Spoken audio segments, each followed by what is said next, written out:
Hi, my name's Phil. I like talking about politics, and in this video I'd like to discuss some of the more remarkable points from the debate yesterday regarding the fact that for the first time in our history we have a known, undeniable criminal Prime Minister who is not even thinking about resigning.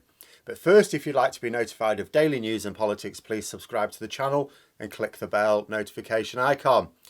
So, got a feeling that this may come up again in the stream tonight, but Parliament returned yesterday after the Easter recess, which is something to note in itself. The Conservatives, in their desperate and feeble attempts to keep a criminal in charge of the country, are saying that we shouldn't discuss getting rid of Boris Johnson because of the crisis in Ukraine.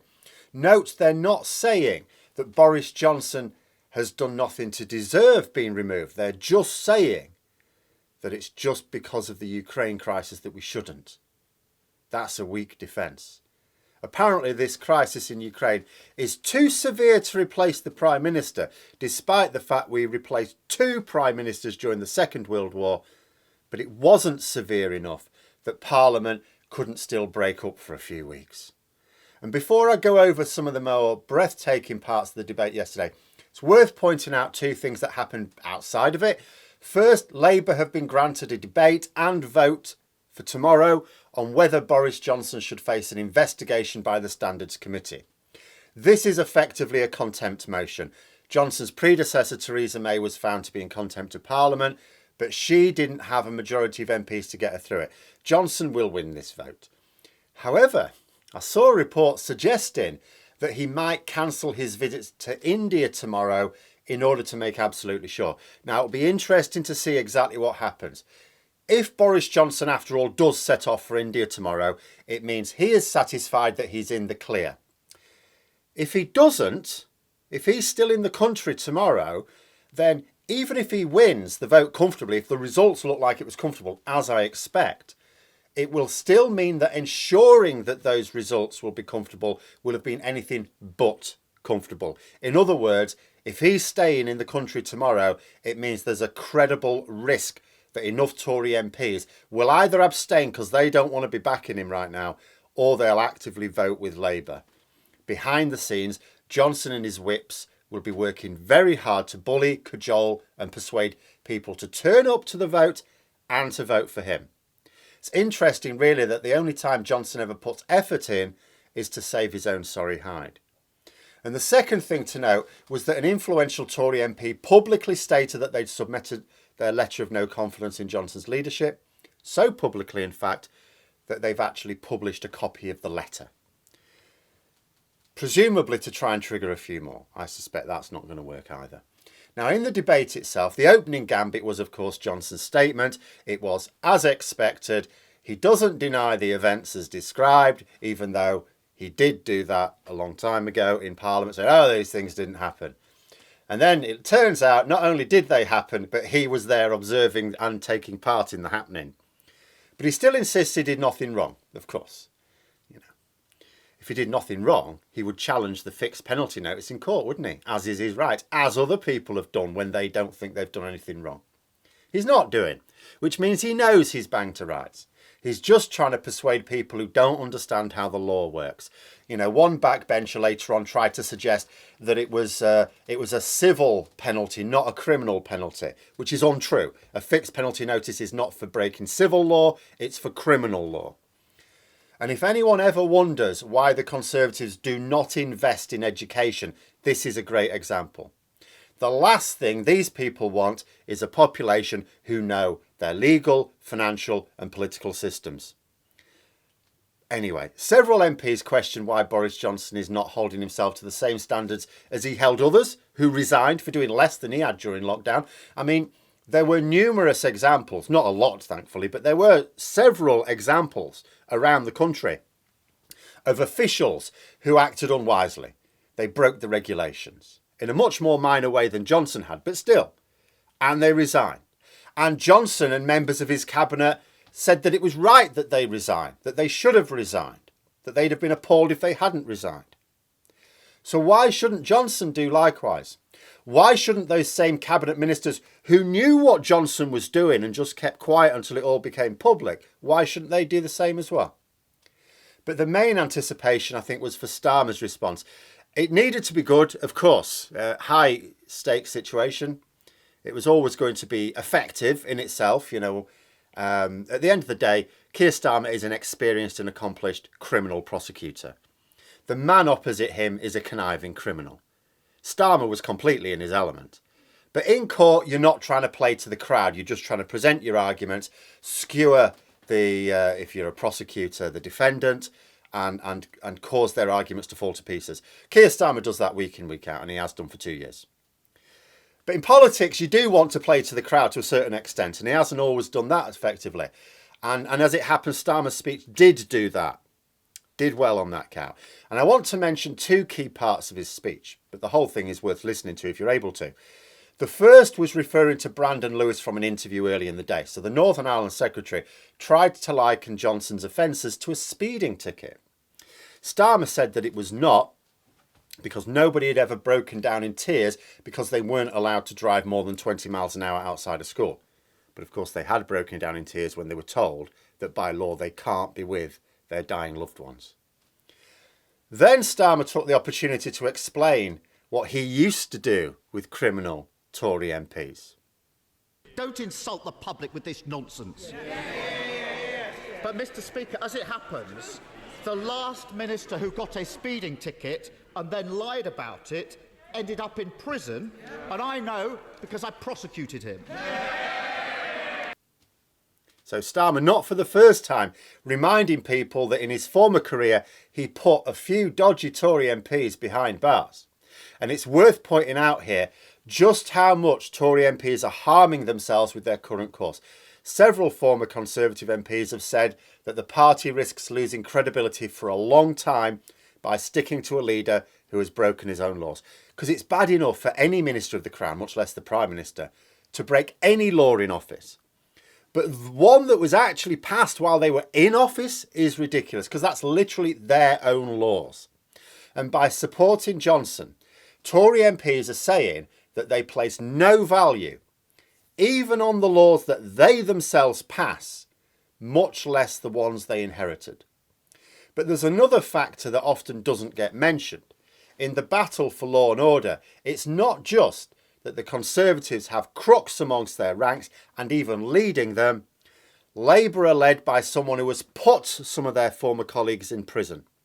The Tories are led by a criminal. Labour are led by someone who has put some of our most serious criminals in prison. Labour will inevitably push that as we get close to the election. And even if the Tories get rid of Johnson, if they take too long about it now, they will still be seen as the Tory which supports criminals. If Tory MPs back Boris Johnson this Thursday, they will be stuck with that taint for years. It will be obvious that if later on, whether it's in a few months or a year or so, if later on they still get rid of Boris Johnson, it will be obvious they're only doing it because they're concerned about the election, not his law breaking. Up until now, they sort of got away with it, a lot of the members of the public, because he's all right saying he's a criminal. You're always saying he's a criminal. Where's his conviction then, eh? Where is it? Well, now he is officially a criminal.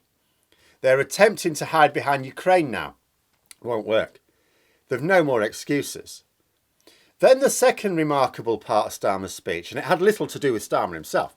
After Michael Fabricant had insulted NHS staff and teachers recently by suggesting that we're all getting drunk in our staff rooms during lockdown. Oh, what's the problem with Johnson doing this? You were all doing it as well. Which is absolutely ridiculous. Where I worked, for example, the college I was doing some part-time teaching during lockdown, I was here teaching from home remotely. But when we were back in, there were no staff rooms. The staff rooms had all been turned into socially distanced offices or work areas for students.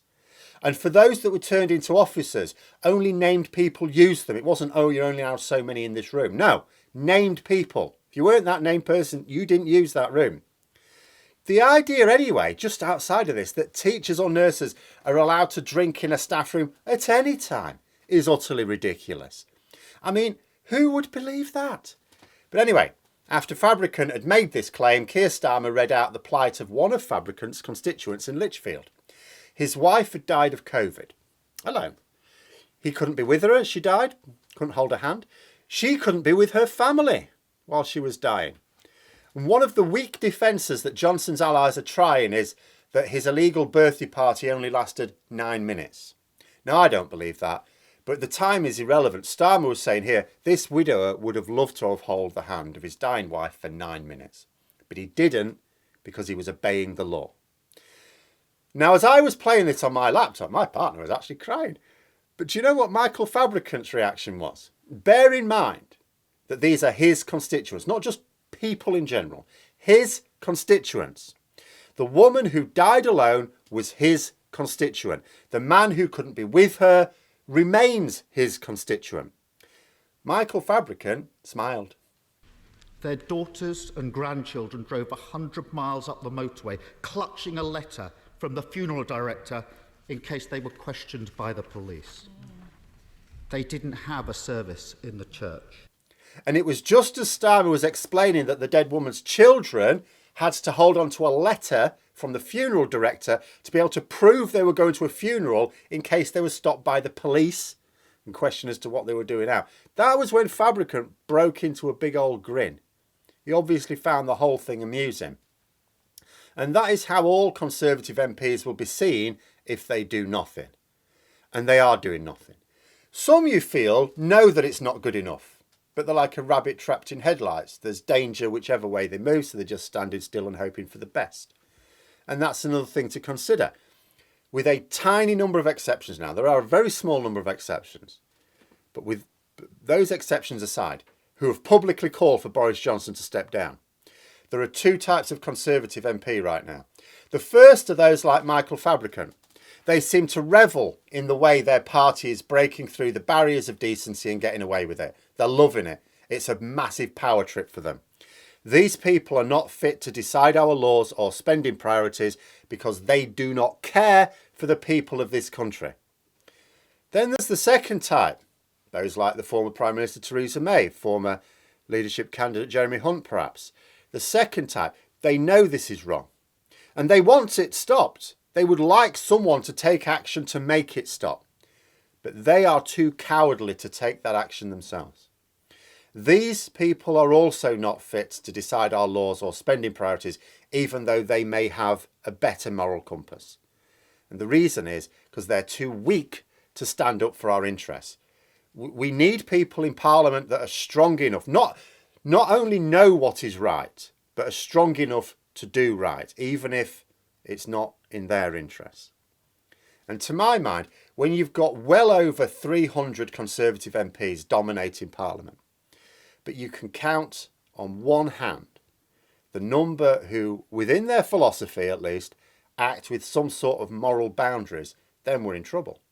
Because at that point, all hope rests on the fact that the wider public will not only see them for what they are, but become resolved to suffer them no more at the next election. Because right now, nothing is stopping these Conservatives. There's nothing in place. The police aren't going to do much. They've now said that the Prime Minister is a criminal. That's as much as we can expect them to do. And they had to be dragged kicking and screaming to do that. There's nothing more they can do. We've got no institutions to deal with these. The only thing that can happen is the public can say no more. Because it's crystal clear these Tory MPs will not act at all unless the public send them a deafeningly loud message that they will not tolerate this any longer. Next month's local elections might be a good place to start. But those are my thoughts on the initial proceedings. PMQ's going on as this video is released, so there might be some continued thoughts. There might be other things that come up as well. Depends on what comes up. I'll be discussing it later today anyway. Until then, those are my thoughts. Let me know yours in the comments below. Hope you found the video interesting. If you did, then please click the like button. And until next time, I'll see you later.